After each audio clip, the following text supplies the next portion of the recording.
Student, मैं योगेश गोस्वामी एक फिर हाजिर हूँ एक नए टॉपिक और नई यूनिट के साथ। स्टूडेंट, आज हम यूनिट 3 पार्ट 1 केमिस्ट्री 12th में इलेक्ट्रोकेमिस्ट्री या विद्युत रसायन के बारे में डिस्कस करेंगे। विद्युत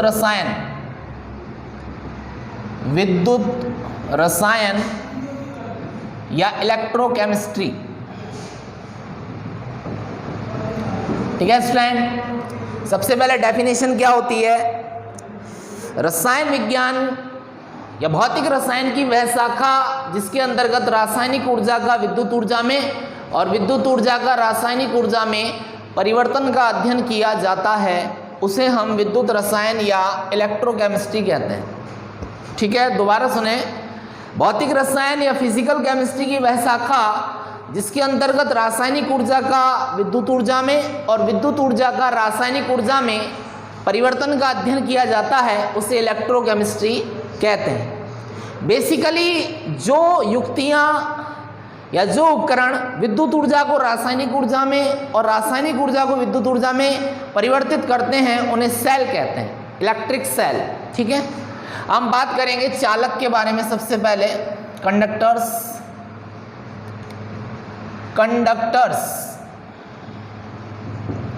हम बता चुके हैं। चालक क्या होते हैं? चालक ऐसे पदार्थ होते हैं जो विद्युत धारा का प्रवाह बहुत आसानी से करते हैं और इनमें संयोजकता बैंड और चालकता बैंड, वैलेंस बैंड और कंडक्शन बैंड, जिसे हमने सॉलिड स्टेट में बैंड सिद्धांत में पढ़ाया था, उसके बीच में ओवरलैपिंग होती है, जिससे संयोजकता बैंड के इलेक्ट्रॉन चालकता बैंड में जाने के लिए स्वतंत्र होते हैं। ठीक है, ऐसे पदार्थ चालक कहलाते हैं जिनमें संयोजकता बैंड और चालकता बैंड ओवरलैपिंग में होते हैं और विद्युत धारा का प्रवाह करते हैं। ठीक है स्टूडेंट, अब चालक भी मुख्यतः 3 प्रकार के हैं। पहला धात्विक चालक या मेटेलिक चालक, इसे इलेक्ट्रॉनिक चालक भी कहते हैं, इलेक्ट्रॉनिक चालक। दूसरा होता है आयनिक चालक या विद्युत अवकरणीय चालक, आयनिक चालक या विद्युत अपघटनीय चालक। और तीसरा होता है मिश्रित चालक।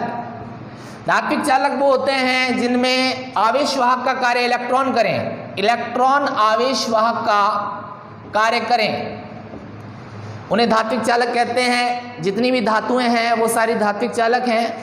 आयनिक चालक या इलेक्ट्रोलाइटिक कंडक्टर्स वो होते हैं जिनमें आयंस आवेश वाहक का कार्य करें। आयन चाहे वो धनायन हो या वो ऋणायन हो, आवेश वाहक का कार्य करें, आवेश को वहन करने का, आवेश को ले जाने का कार्य करें, उसे कहते हैं आयनिक या विद्युत अवकरणीय चालक। मिश्रित चालक वो होते हैं जिनमें आवेश वाहक का कार्य आंशिक रूप से इलेक्ट्रॉन भी करें और आंशिक रूप से आयंस भी करें।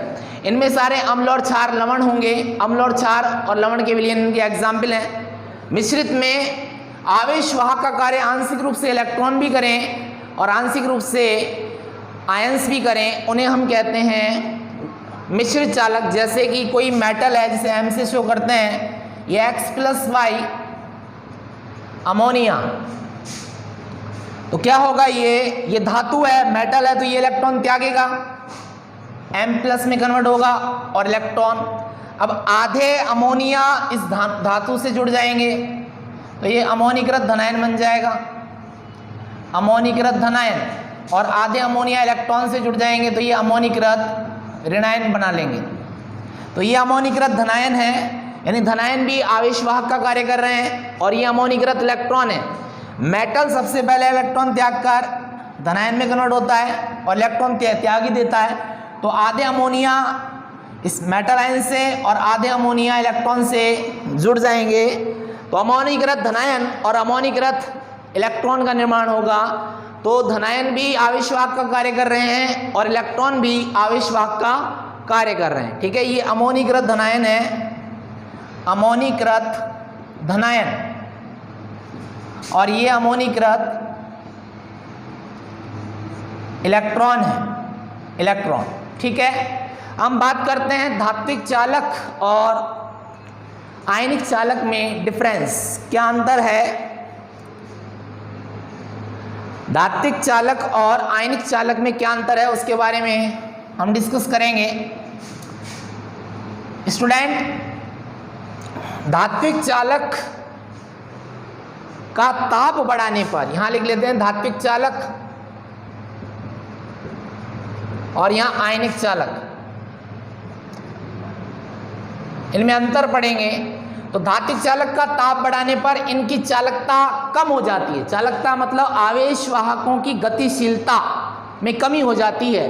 टेम्परेचर बढ़ाने पर चालकता को कंडक्टिविटी से शो करें तो चालकता कम होगी, क्योंकि इनमें परमाणुक कंपन होते हैं, इलेक्ट्रॉन भी होते हैं और एटम्स भी होते हैं। जैसे एटम्स हैं, इलेक्ट्रॉन हैं, एटम्स हैं, इलेक्ट्रॉन्स हैं। तो इलेक्ट्रॉन, टेम्परेचर बढ़ेगा तो इलेक्ट्रॉन और एटम्स के बीच में रुकावट पैदा होगी। तो परमाणुक कंपन के कारण टेम्परेचर बढ़ाने से परमाणुक कंपन होगा और कंपन बढ़ाने से इलेक्ट्रॉन की गतिशील अवस्था में बाधा उत्पन्न होगी, जिससे चालकता का मान कम हो जाएगा, कंडक्टिविटी कम हो जाएगी। लेकिन यहाँ टेम्परेचर बढ़ाने पर चालकता बढ़ती है। आयनिक चालकों की चालकता टेम्परेचर बढ़ाने पर बढ़ती है। दूसरा अंतर है कि इनमें केमिकल चेंज नहीं होता। धात्विक चालक में केमिकल चेंज नहीं होता, केमिकल चेंज नहीं होता यानी कि कोई रासायनिक परिवर्तन नहीं होता। यहाँ केमिकल चेंज होता है। तीसरा, यहाँ पर पदार्थ का अभिगमन होता है, माइग्रेशन होता है पदार्थ का अभिगमन, यानी कि धनायन नेगेटिव इलेक्ट्रोड पर और ऋणायन पॉजिटिव इलेक्ट्रोड पर अभिगमन करते हैं, गति करते हैं। तो यहाँ अभिगमन होता है, माइग्रेशन होता है और यहाँ नहीं होता, पदार्थ का अभिगमन नहीं होता। धनायन यहाँ तो नहीं होता, उल्टा बोल रहा हूँ, यहाँ नहीं होता, यहाँ पदार्थ का अभिगमन होता है।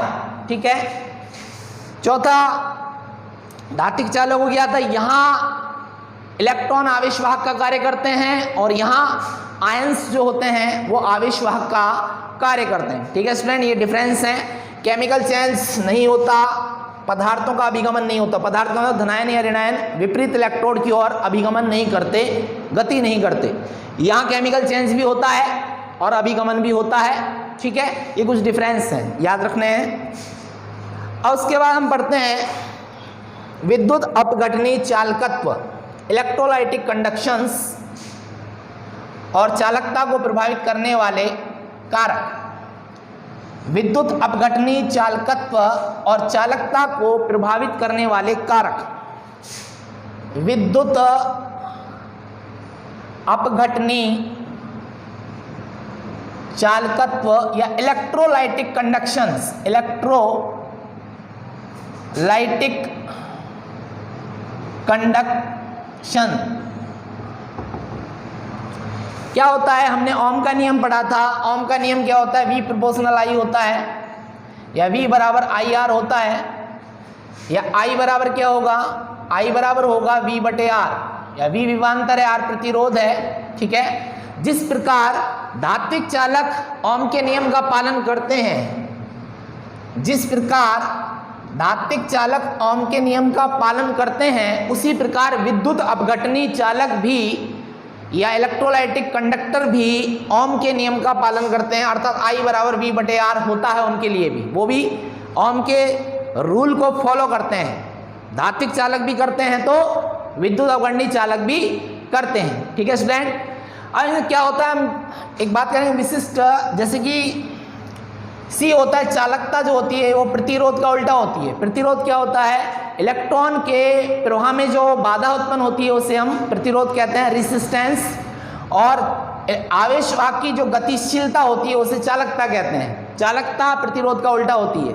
आवेशवाहक की गतिशीलता का पैमाना कंडक्टिविटी या कंडक्टेंस होती है, और प्रतिरोध आवेशवाहक की गतिशीलता में जो रुकावट पैदा होती है उसे प्रतिरोध कहते हैं। ओम का आर का जो मात्रक होता है प्रतिरोध का ओम होता है, तो चालकता का मात्रक क्या होगा, ओम इनवर्स, इसे मोह भी कहते हैं। ठीक है, इस प्रकार से, यानी कि चालकता प्रतिरोध का उल्टा होती है। ठीक है स्टूडेंट। अब बात करेंगे चालकता को प्रभावित करने वाले कारक। कौन से कारक हैं जो चालकता को प्रभावित करते हैं? पहले नंबर पे आता है इसमें टेम्परेचर, ताप। क्या होता है स्टूडेंट? पहला कारक है कि ताप बढ़ाते हैं तो आयनों के बीच में जो बंधन है वो टूट जाते हैं टेम्परेचर से और आयन मुक्त अवस्था में आ जाते हैं और गतिशील अवस्था में आने के कारण उनकी चालकता का मान बढ़ जाता है। टेम्परेचर बढ़ाने पर आयनिक चालकों की चालकता बढ़ जाती है, टेम्परेचर बढ़ाने पर कंडक्टिविटी भी बढ़ जाती है, क्योंकि बंधन टूट जाते हैं, आयन मुक्त अवस्था में आ जाते हैं, जिससे चालकता का मान बढ़ जाता है, गतिशीलता बढ़ जाती है। जितनी ज़्यादा गति करेंगे तेज गति से उनकी चालकता उतनी ही ज़्यादा होगी। दूसरा है अंतर आयनिक आकर्षण बल। अंतर आयनिक आकर्षण बल, इंटर आयनिक अट्रैक्शन फोर्स। जितना ज़्यादा आयनिक यौगिकों के आयनों के मध्य आकर्षण स्ट्रांग होगा उनकी चालकता कम होगी, और अगर आयनिक आकर्षण बल का मान वीक होगा, दुर्बल होगा, तो चालकता अधिक होगी। अगर बंधन स्ट्रांग है तो वो गति नहीं कर पाएंगे, जिससे चालकता कम हो जाएगी। और बंधन क्या है? आयनिक यौगिकों में जो धनायन और ऋणायन के बीच में जो बंधन है, जो बॉन्डिंग है, वो अगर स्ट्रांग है तो चालकता कम होगी, और अगर बंधन वीक है तो चालकता ज़्यादा होगी। ठीक है स्टूडेंट। उसके बाद होता है तीसरा विलायक की प्रकृति। विलायक की प्रकृति एवं श्यानता। हम जानते हैं विस्कोसिटी या श्यानता। विलायक ध्रुवीय विलायक है तो उसमें ध्रुवीय आयनिक यौगिक आसानी से घुल जाएंगे।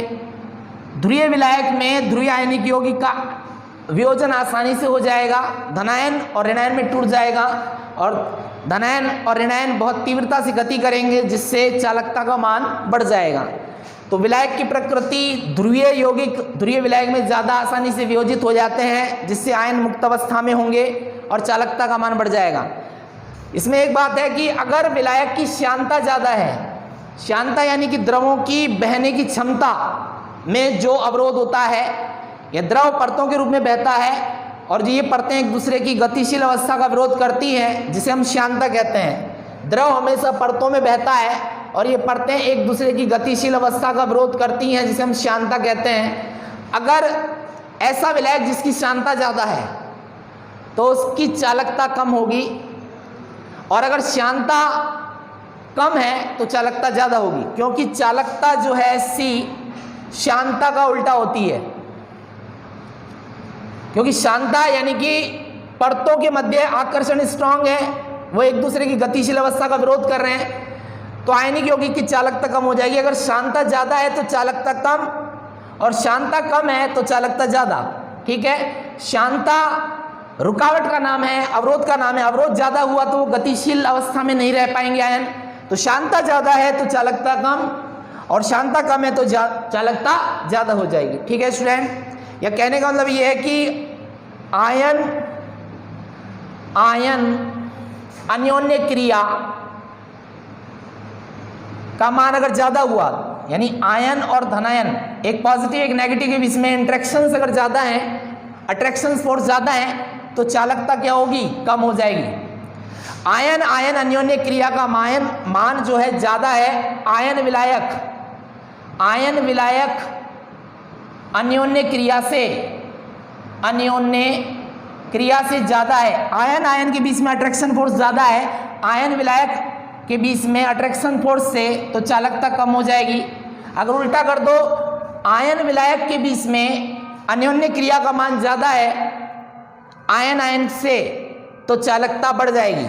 चालकता बढ़ेगी कब? जब आयन विलायक के बीच में अन्योन्य क्रिया का मान ज़्यादा होगा, तो उस कंडीशन में चालकता बढ़ जाएगी। और जब आयन के बीच में अन्योन्य क्रिया ज़्यादा होगी आयन विलायक से, तो चालकता कम हो जाएगी। ठीक है स्टूडेंट। ये था विलायक की प्रकृति। उसके बाद आती है विद्युत अपघट्य की प्रकृति। विद्युत अपघट्य की प्रकृति, दो प्रकार के विद्युत अपघट्य होते हैं स्टूडेंट। एक विद्युत अपघट्य होता है प्रबल विद्युत अपघट्य की प्रकृति, प्रबल विद्युत अपघट्य, और एक होता है दुर्बल। तो दुर्बल विद्युत अपघट्यों की चालकता कम होती है, और प्रबल विद्युत अपघट्य की चालकता का मान ज्यादा होता है। प्रबल विद्युत अपघट्य वो होते हैं जो आसानी से वियोजित हो जाते हैं आयनों में, जैसे NH4Cl, NaCl, sodium acetate, CH3COONA। तो इनकी चालकता का मान ज्यादा होता है प्रबल विद्युत अपघट्य की। दुर्बल विद्युत अपघट्य वो होते हैं जो आसानी से वियोजित नहीं होते, जैसे NH4OH, ये आयनों में धनायन और ऋणायनों में आसानी से वियोजित नहीं होगा। एसिटिकम CH3COOH और H2CO3 कार्बोनिकम, ये दुर्बल विद्युत अपघट्य हैं, इनकी चालकता का मान कम हो जाता है। ठीक है स्टूडेंट। उसके बाद आता है विलायक योजन, आयनों का आकार। आयनों का 5वां फैक्टर है विलायक योजन और आयनों का आकार। स्टूडेंट, अगर आयन का आकार छोटा है तो वो जल्दी भगेगा, तेज भगेगा, और जिससे गतिशीलता अधिक होगी तो चालकता का मान भी ज्यादा होगा। जैसे लीना, केरब, सिस, ये सारे धनायन है पहले वर्ग के। ये सबसे बड़ा है और ये सबसे छोटा है, तो सबसे ज्यादा चालकता, छोटा है आकार में तो सबसे ज्यादा चालकता लिथियम की होगी। उसके बाद घटेगी, आकार बढ़ेगा तो चालकता घटेगी, क्योंकि भग नहीं पाएगा। छोटा बड़ा जो धनायन है वो भग नहीं पाएगा, बड़े आकार का धनायन भग नहीं पाएगा, गतिशीलता मोबिलिटी कम होगी तो कंडक्टिविटी भी कम होगी। तो छोटा जो आयन है उसकी गतिशीलता ज्यादा होगी, जिससे उसकी कंडक्टेंस या कंडक्टिविटी ज्यादा होगी। विलायक योजन का मतलब होता है कि जब कोई आयनिक यौगिक विलायक में घुलता है तो उसको चारों तरफ से जल के अणु या विलायक के अणु घेर लेते हैं, जिससे बॉन्डिंग के कारण जो ऊर्जा निकलती है उसे हम कहते हैं विलायक योजन ऊर्जा, विलायक योजन। ठीक है। अब हम यही बात करें कि इनको जल के अणु ने घेर लिया तो चालकता फिर उल्टा हो जाएगी। जैसे छोटे धनायन को जल के अणु ज्यादा घेरेंगे, फिर वो उस कंडीशन में भग नहीं पाएगा। अगर जल योजित की बात करें, जल योजित आयनों की बात करें, जल योजित आयन की बात करें, तो अब कंडक्टेंस उल्टी हो जाएगी, चालकता का मान उल्टा हो जाएगा। छोटे धनायन को जल के अणु ज्यादा घेरेंगे तो ये भग नहीं पाएगा, चारों तरफ से घेर लेंगे। तो जल योजित की बात करें तो छोटे की चालकता कम हो जाएगी, फिर पोटेशियम की इससे ज्यादा, रूबिडियम की इससे ज्यादा और सीजियम की सबसे ज्यादा होगी, क्योंकि इसका आकार बड़ा है सीजियम का, तो इसको जल के अणु आसानी से घेर नहीं पाएंगे तो ये भग पाएगा। उस कंडीशन में जब जल योजन हो जाए, यानी चारों तरफ से जल के अणु घेर लें, अभी तो यहाँ जल योजन नहीं हुआ, यहाँ जल योजन नहीं हुआ तो चालकता छोटे की सबसे ज्यादा होगी, और जल योजन हो चुका है तो बड़े आयन जिसका बड़ा आकार है उसकी ज्यादा होगी, क्योंकि इसको आसानी से घेर नहीं पाएंगे, आकार बड़ा है तो ये भग लेगा। ये छोटा है, इसको चारों तरफ से जकड़ लेंगे, घेर लेंगे, तो ये नहीं भग पाएगा, तो इसकी चालकता कम हो जाएगी। ठीक है स्टूडेंट, ये था चालकता को प्रभावित करने वाले कारक। हम बात करते हैं विद्युत विशिष्ट चालकता। विशिष्ट चालकता, स्पेसिफिक कंडक्टेंस। विशिष्ट चालकता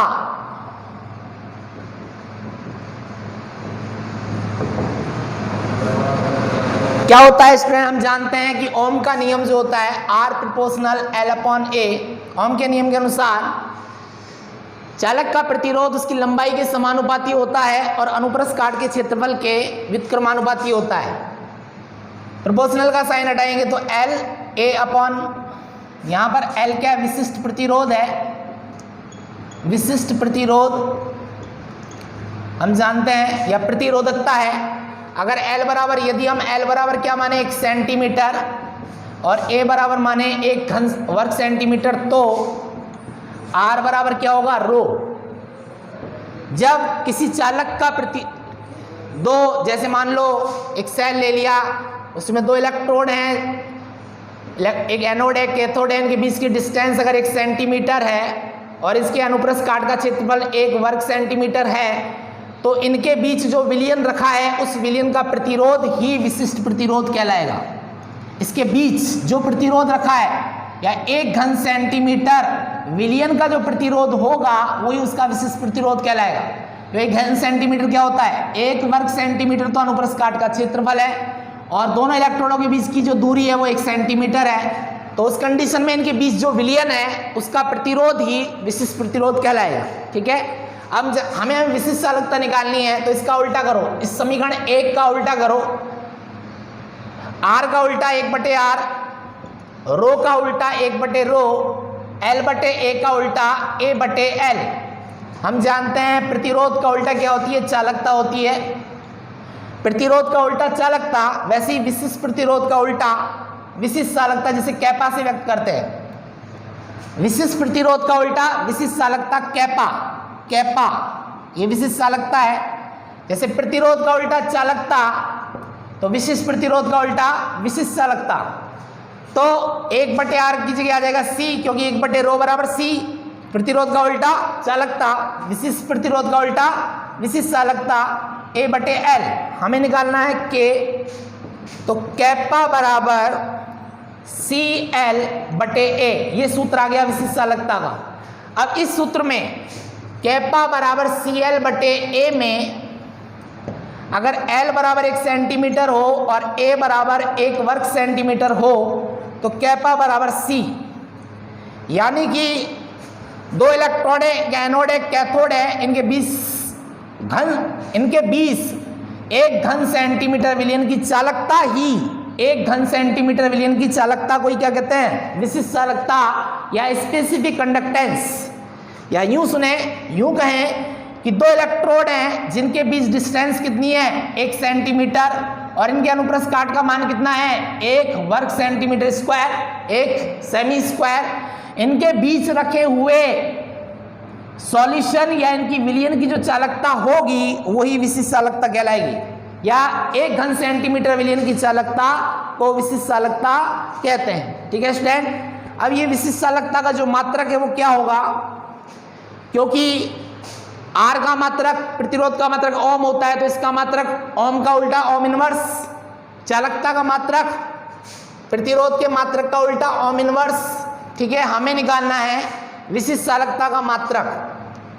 कैसे निकालेंगे स्टूडेंट,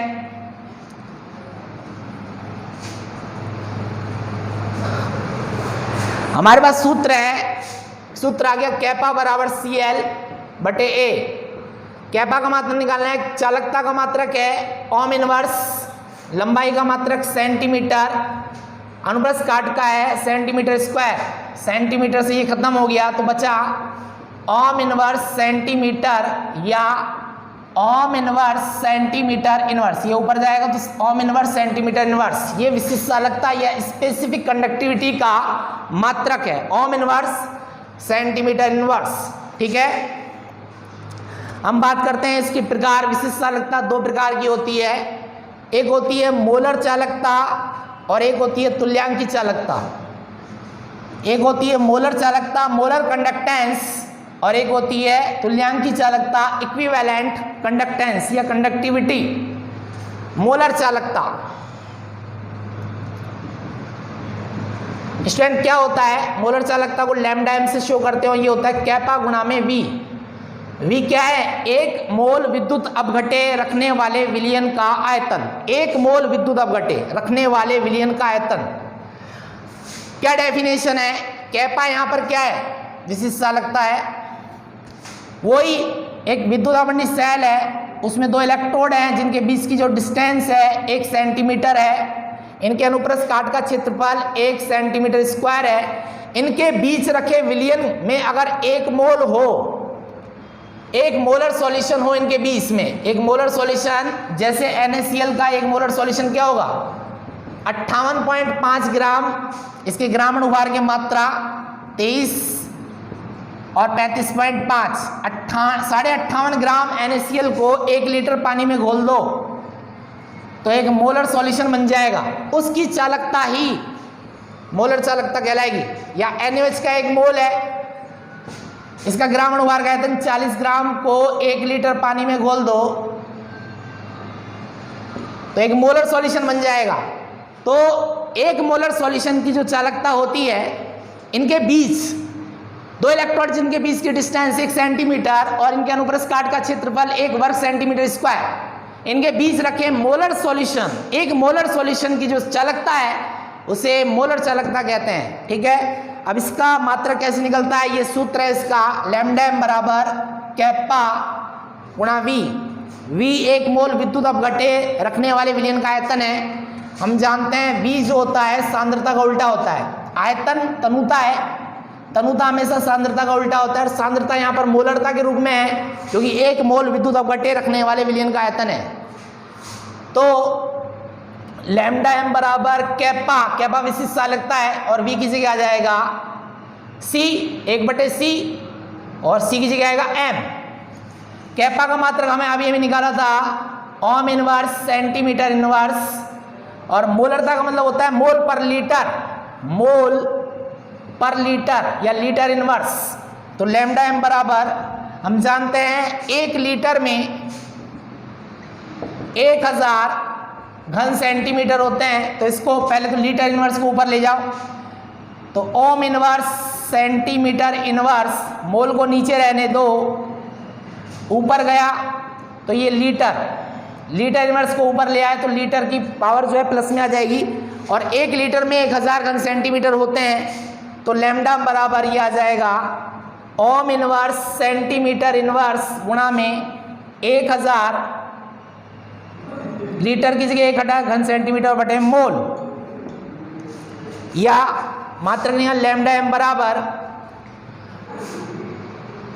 सेंटीमीटर क्यूब है, यहाँ सेंटीमीटर -1 है तो एक खत्म हो गया, सेमी स्क्वायर बचा, तो ये आ गया ohm inverse centimetre square mole inverse, ये इसका मात्रक आ गया ohm inverse centimetre square mole inverse, ये मोलर चालकता का मात्रक है। ठीक है स्टूडेंट, अब हम बात करते हैं तुल्यांकी चालकता की। तुल्यांकी चालकता क्या होता है? अब यहाँ मोलर सॉल्यूशन की जगह नॉर्मल सॉल्यूशन रख दो। नॉर्मल सॉल्यूशन हमने तुल्यांक निकालना बता दिया था आपको, मोलर सॉल्यूशन की जगह नॉर्मल सॉल्यूशन अगर हम रख दें, नॉर्मल सॉल्यूशन, तो उसकी चालकता ही तुल्यांकी चालकता कहलाती है।